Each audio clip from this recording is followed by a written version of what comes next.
देखो 2 लाइन लिखिए पहले, उसके बाद समझाते हैं। 2 लाइन लिखो।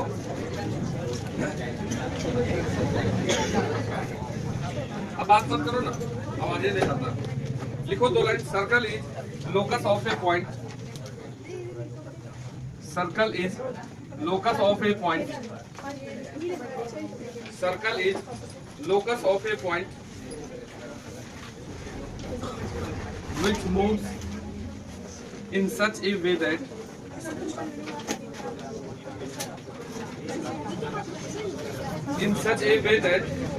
इधर देखो, in such a way that its distance from a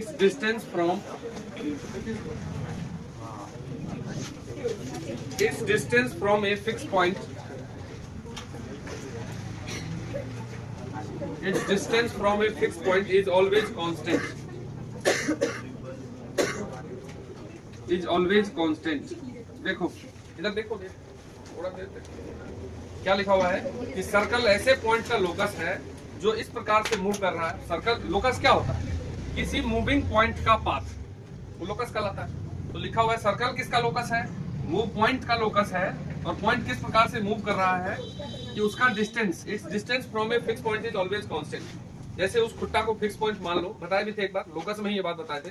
अगर हम इस खुट्टा को फिक्स पॉइंट मान लें और हमको यहाँ जैसे खड़े हैं, मान लो इतने दूरी पे खड़े हैं और इतनी दूरी पे खड़े मतलब घूमना है हमको, तो कैसे घूमोगे? Circular path. देखो मैं वहां से अगर एक रस्सी उसमें बांध दे हम और रस्सी का दूसरा छोर खुद पकड़ लो और टाइट होके घूम जाओ, तो बनेगा ना सर्कल। तो यहाँ पे बोला गया है कि सर्कल क्या किस पॉइंट का लोकस है जो इस प्रकार से मूव कर रहा है कि उसका कोई फिक्स पॉइंट से हमेशा डिस्टेंस सेम हो। अगर फिक्स पॉइंट ओरिजिन हो जाए, if fix point is origin, ठीक है, 0 0, अगर फिक्स पॉइंट 0 0 है और एक कंडीशन हम दे दिए कि कोई पार्टिकल मूव कर रहा है और हमेशा इस फिक्स पॉइंट से r यूनिट दूर हो या 2 सेंटीमीटर दूर हो, जितना भी दूर हो, तो हमेशा अगर r ही यूनिट रहना है तो इसको इस सर्कल पे मूव करना पड़ेगा।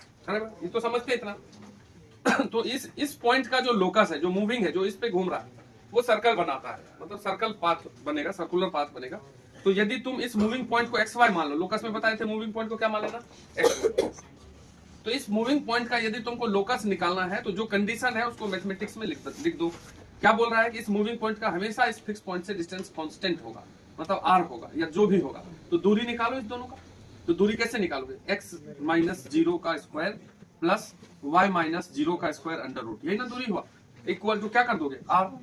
तो ये हो गया x square plus y square और रूट अंडर को उधर करेंगे तो r स्क्वायर। ये एक सर्कल का इक्वेशन बना। जब भी सर्कल का सेंटर 0 0 पे होता है तो सर्कल का इक्वेशन ऐसा बनता है, कैसा, X square plus Y square equal to radius का स्क्वायर। r इज रेडियस, जो दूरी है वो क्या हो गया, रेडियस हो गया अपने।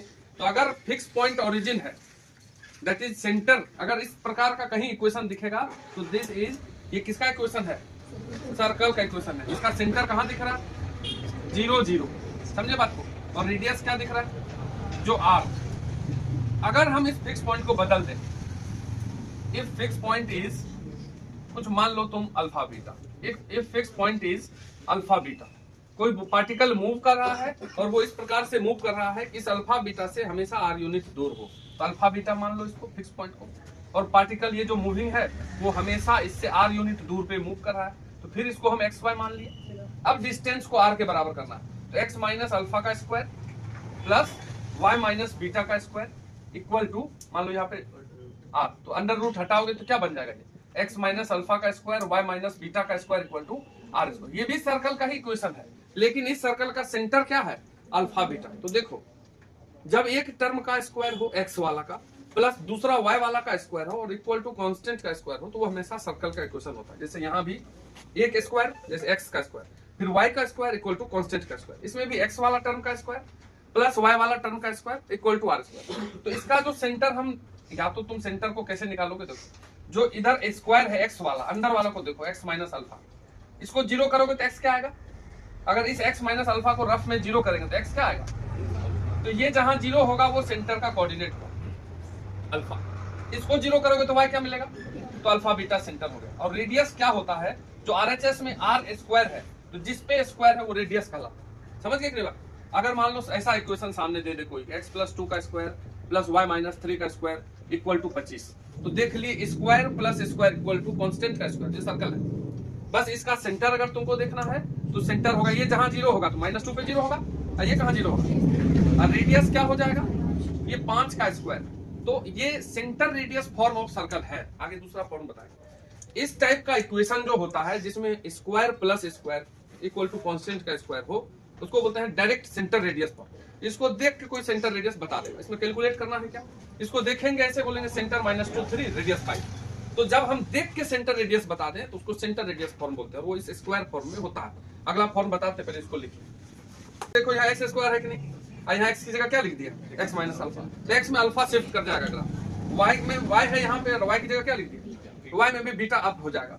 तो जो सेंटर था ओरिजिन पे, मान लो यहाँ ओरिजिन है, यहाँ सर्कल था, यही अल्फा में घसक जाएगा आगे और बीटा में ऊपर जाके यहाँ बन जाएगा। तो ये सब और आगे देखेंगे, कोई दिक्कत नहीं है। बाकी यहाँ पे सर्कल थोड़ा सा बढ़ रहा है तो सर्कल को पढ़ेंगे। अब इसी इक्वेशन को अगर तोड़ दिया जाए, वो जो इक्वेशन सामने है, हमारा सेंटर रेडियस फॉर्म कौन सा है,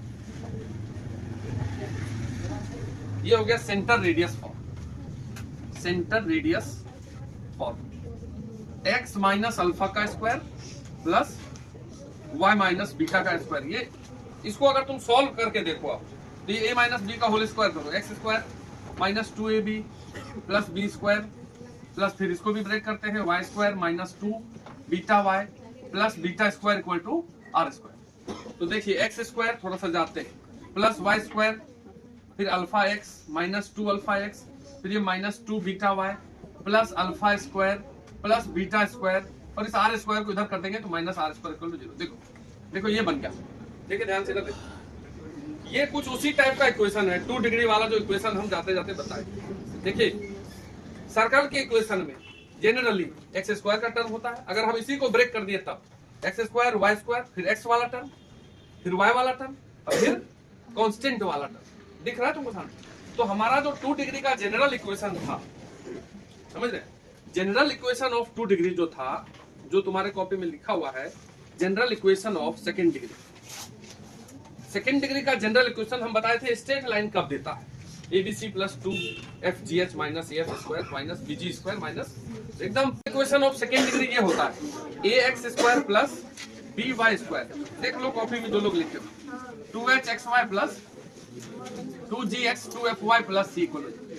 देखिए ये इक्वेशन सब कुछ देता है। पिछला टॉपिक में हमको पेयर ऑफ स्ट्रेट लाइन दिया, अभी सर्कल देगा, फिर अगला पैराबोला देगा, एलिप्स सब देगा। तो ये जो 2 डिग्री का यही क्वाड्रेटिक बन जाता है, समझेंगे आपको, सब 2 डिग्री का ही जनरल इक्वेशन है।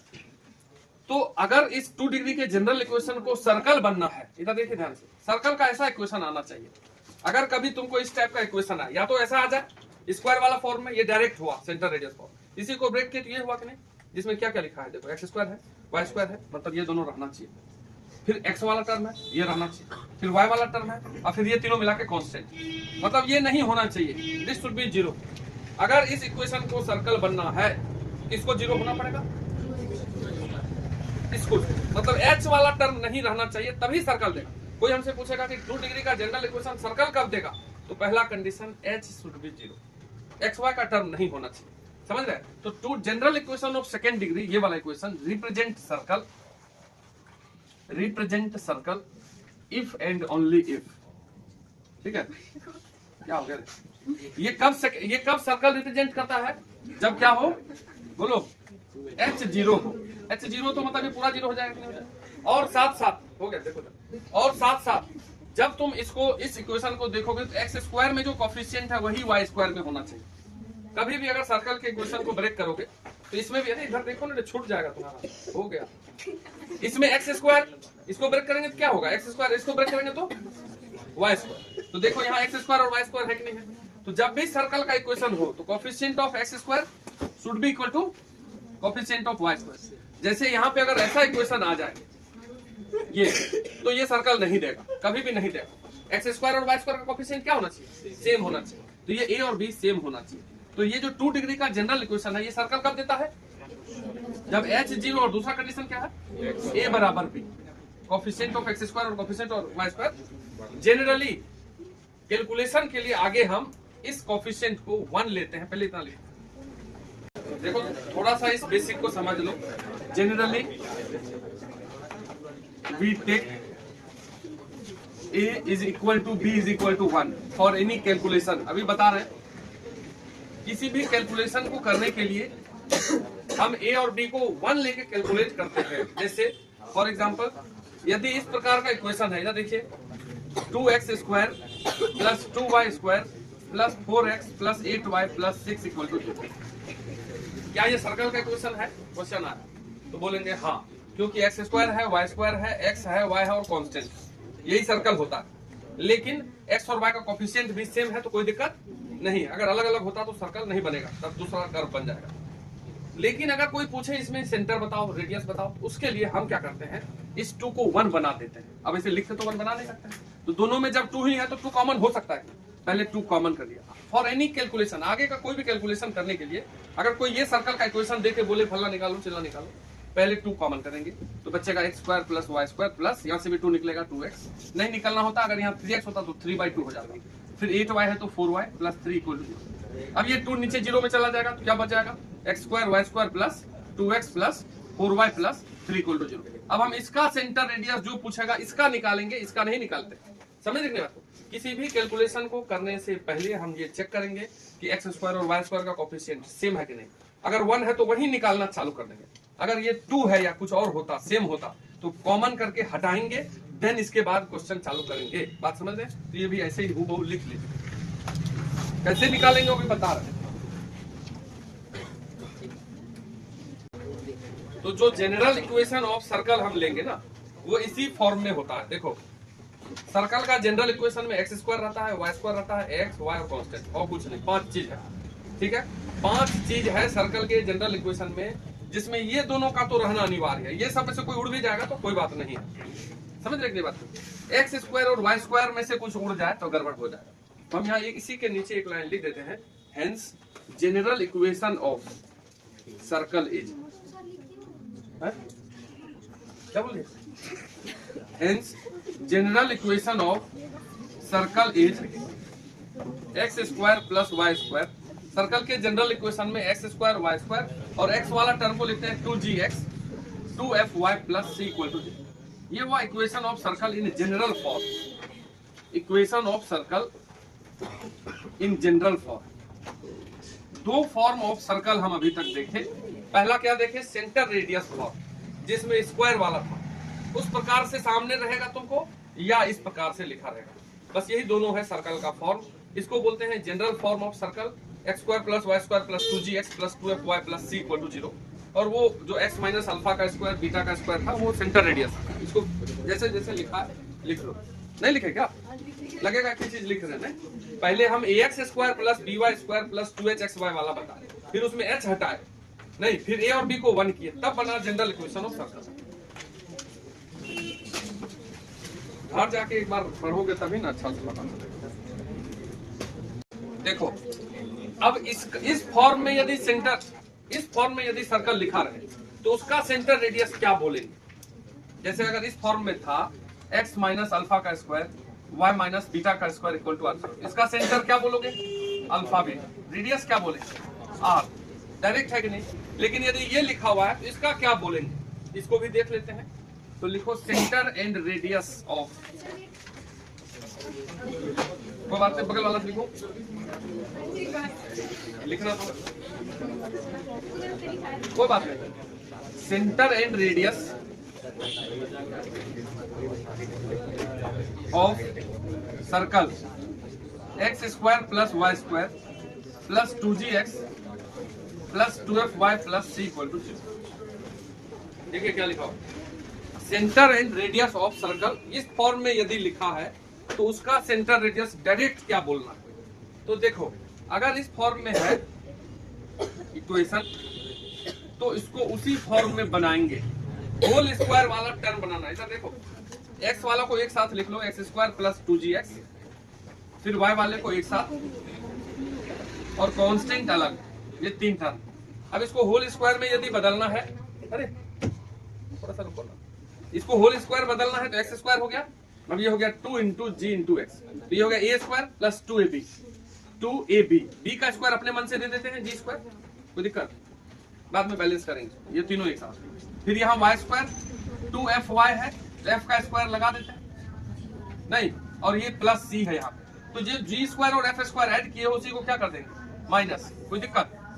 तो अब ये जो तीनों है ये होल स्क्वायर है कि नहीं, A square plus 2ab plus B square, तो एक्स प्लस जी का होल स्क्वायर, और ये क्या हो गया वाई प्लस एफ का होल स्क्वायर, और उसको सबको उधर करते हैं, तो plus G square plus F square minus C.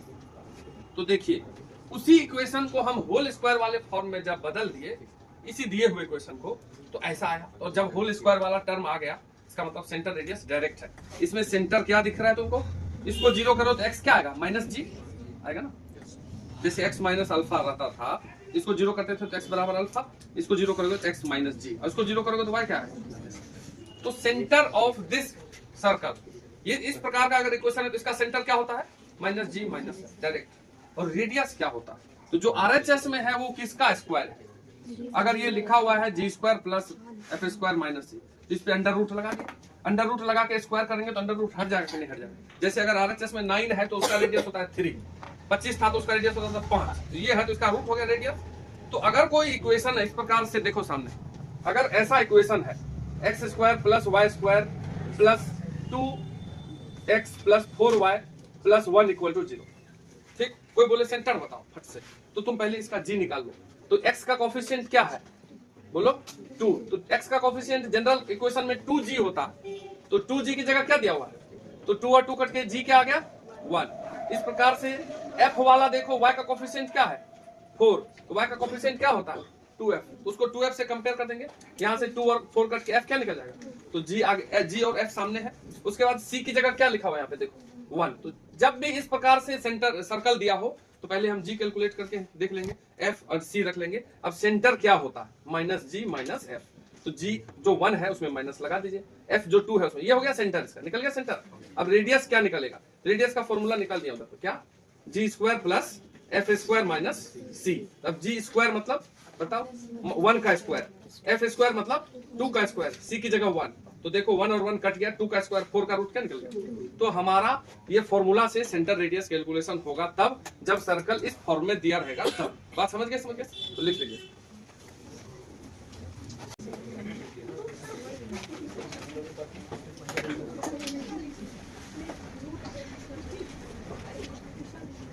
Find centre and radius of circle X square plus Y square plus 2x plus 4y equal to 0। ये देखो ये सेंटर रेडियस निकालना है, सर्कल सामने है, पहले जी एफ और सी लिख लो जैसे हम लिखे, उसके बाद सामने फॉर्मूला है, इसमें देखो जी तो वही रहेगा जो उसमें है क्योंकि उसमें भी 2x है, तो कहाँ निकालोगे तुम, सामने निकाल के दिखाएं। x का जो कोफिशिएंट होता है वो क्या होता है, वो ट्वाइस ऑफ g होता है, डबल ऑफ g, तो यानी कि ये जो 2 है वो 2g है, तो 2g इज इक्वल टू 2 फिर से समझा रहे हैं, तो यहां से g आ गया। फिर y का जो कोफिशिएंट होता है जनरल इक्वेशन में वो 2f होता है, तो यहां से 2 और 4 कट गया, f आ गया, और इसमें c है क्या नहीं है, तो c खत्म। तो सर्कल का सेंटर तो वही रहेगा जो उसमें है, क्योंकि सेंटर में फॉर्मूला में माइनस जी माइनस एफ, सी रहता ही नहीं, तो सेम टू सेम -1 -2, लेकिन रेडियस बदल जाएगा, जी स्क्वायर एफ स्क्वायर माइनस सी, सी 0 है हटाओ, तो जी स्क्वायर यानी 1 का स्क्वायर प्लस एफ स्क्वायर 2 का स्क्वायर, तो √5 आ गया, नहीं आ गया, बस निकालोगे ना, ऐसा नहीं कि सेंटर रेडियस ही भूल गए। तो आज हम सेंटर रेडियस पे रुक जाते हैं, कल से सर्कल को आगे अच्छे से पढ़ाएंगे क्या।